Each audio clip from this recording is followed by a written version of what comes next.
Գլուխ երկրորդ. Մարդը որպես հավիտենական հոգի։ Եվ Աստված ասաց. մեր պատկերով և մեր նմանության պես մարդ շինենք, և Աստված ստեղծեց մարդուն իր պատկերով, Աստծո պատկերով ստեղծեց նրան։ Ծննդոց 1:26 և 27։ Մարդը հոգևոր էակ է։ Նա ստեղծված է Աստծո նմանությամբ։ Հիսուսն ասաց, որ Աստված հոգի է։ Այդ մասին կարող ես կարդալ Հովհաննեսի 4:24-ում։ Ուրեմն մարդն անպայման պետք է հոգի լինի։ Մարդը հոգի է, ունի շունչ և ապրում է մարմնում։ Կարող ես կարդալ Թեսաղոնիկեցիների առաջին թղթի 5:23-ում։ Երբ մարդու մարմինը մահանում և գերեզման է դրվում, հոգին շարունակում է ապրել։ Մարդու այս մասը հավիտենական է։ Հոգիները երբեք չեն կարող մահանալ, իսկ մարդը հոգի է։ Հետևյալ հատվածում Պողոսը խոսում է մարմնական մահվան մասին։ Փիլիպպեցիների 1:23 և 24-ում գրված է. երկու կողմից էլ նեղ տեղ եմ, փափագելով դուրս գալ և Քրիստոսի հետ լինել, որ շատ ավելի լավ է, բայց մարմնում կենալը ավելի հարկավոր է ձեզ համար։ Պողոսն ապրելու էր։ Մարմնում թե առանց մարմնի, նա միևնույն է ապրելու էր։ Եթե նա մնար կամ ապրեր մարմնում, կարող էր ուսուցանել Փիլիպպեի եկեղեցուն և օրհնություն լինել նրանց համար։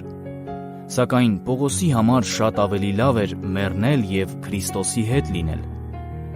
Պողոսը փաստորեն ասում է. ես կապրեմ այս մարմնում կամ դուրս կգամ և կլինեմ Քրիստոսի հետ։ Ով դուրս կգա։ Ես դուրս կգամ։ Պողոսը չէր խոսում իր մարմնի մասին։ Նրա մարմինը դուրս չէր գալու։ Պողոսը խոսում էր իր ներսի մարդու, հոգևոր մարդու մասին, ով ապրում էր իր մարմնի մեջ։ Երբեմն մարդիկ հարցնում են. մենք միմյանց կճանաչենք երկնքում։ Ես միշտ նրանց հարցնում եմ. դուք այստեղ միմյանց ճանաչում եք։ Դուք եք գնալու երկինք։ Եթե դուք միմյանց ճանաչում եք այստեղ, ապա կճանաչեք նաև այնտեղ։ Դուք նույն անձնավորությունն եք, ինչպես այստեղ, այնպես էլ այնտեղ։ Պողոսն ասում է. ես դուրս եմ գալու և Քրիստոսի հետ եմ լինելու, ինչը շատ ավելի լավ է։ Այս արտահայտությունն ինձ շատ է դուր գալիս։ Եթե նա պարզապես ասեր, ավելի լավ է, արդեն հրաշալի կլիներ,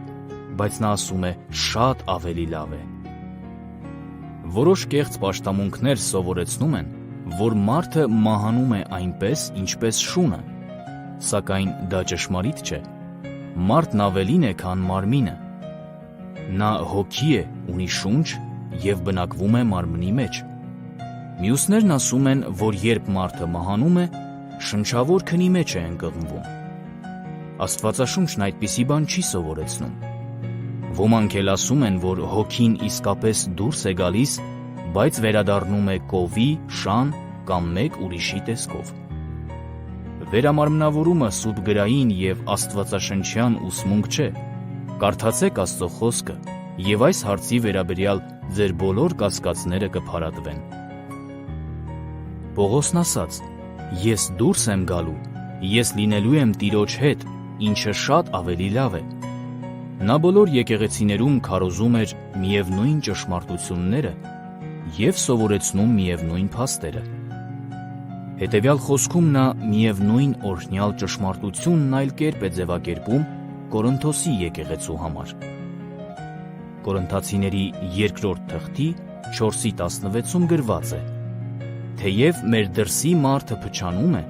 բայց մեր ներսի մարդն օրեցօր նորոգվում է։ Գոյություն ունի ինչպես ներսի մարդ, այնպես էլ դրսի մարդ։ Իրականում դուք դրսի մարդը չեք։ Դրսի մարդն ընդամենը այն տունն է, որտեղ բնակվում եք։ Դուք ներսի մարդն եք։ Ներսի մարդը երբեք չի ծերանում։ Նա օրեցօր նորոգվում է։ Ներսի մարդը հոգևոր մարդն է։ Ինչ է մեր հոգին։ Հիշեք գրքի նախաբանում մեջ բերված աստվածաշնչյան հատվածները։ Հռոմեացիների 8:14-ում գրված է. որոնք որ Աստծո հոգով են վարվում, նրանք Աստծո որդիներ են։ Այնուհետև 16-րդ խոսքը փոքր-ինչ բացատրում է, թե ինչպես է Աստծո հոգին մեզ առաջնորդում։ Նույն ինքը հոգին վկայություն է տալիս մեր հոգուն, որ մենք Աստծո որդիներ ենք, այլ խոսքով Աստծո հոգին վկայում է մարդու հոգուն։ Առակաց 20:27-ում գրված է. «Մարդու հոգին Տիրոջ ճրագն է»։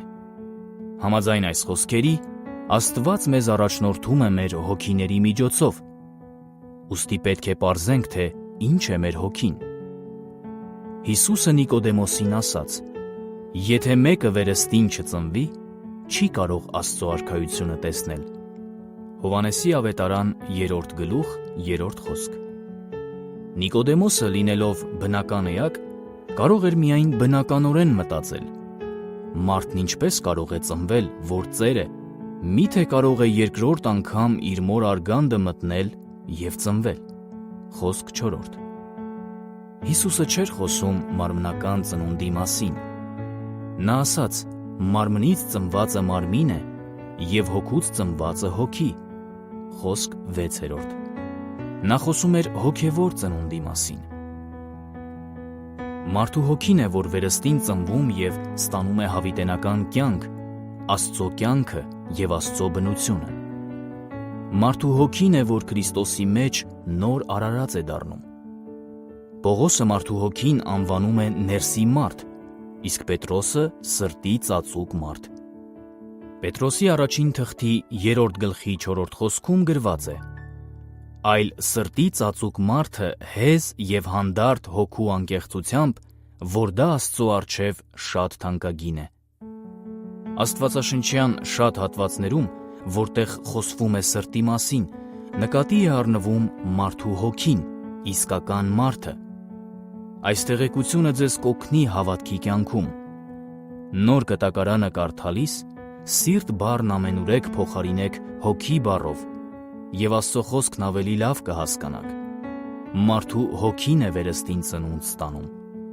Կորնթացիների 2 թղթի 5:17-ում գրված է. «Ուրեմն, եթե մեկը Քրիստոսում է, նոր ստեղծված է, հներն անցան, ահա ամեն բան նոր եղավ»։ Այս հատվածում խոսվում է ներսի մարդու մասին։ Այս խոսքը չի կարող վերաբերել դրսի մարդուն։ Երբ դուք վերստին ծնվում և նոր արարած եք դառնում, նոր մարմին չեք ստանում։ Դրսի մարդը նույնն է մնում։ Եթե դուք ճաղատ էիք, վերստին ծնվելուց հետո ճաղատ էլ մնում եք։ Եթե դարչնագույն աչքեր ունեիք, վերստին ծնվելուց հետո ձեր աչքերը դարչնագույն էլ մնում են։ Դրսի մարդը չի փոխվում։ Աստված չի աշխատում դրսի մարդու հետ։ Դուք անձամբ պետք է աշխատեք նրա հետ։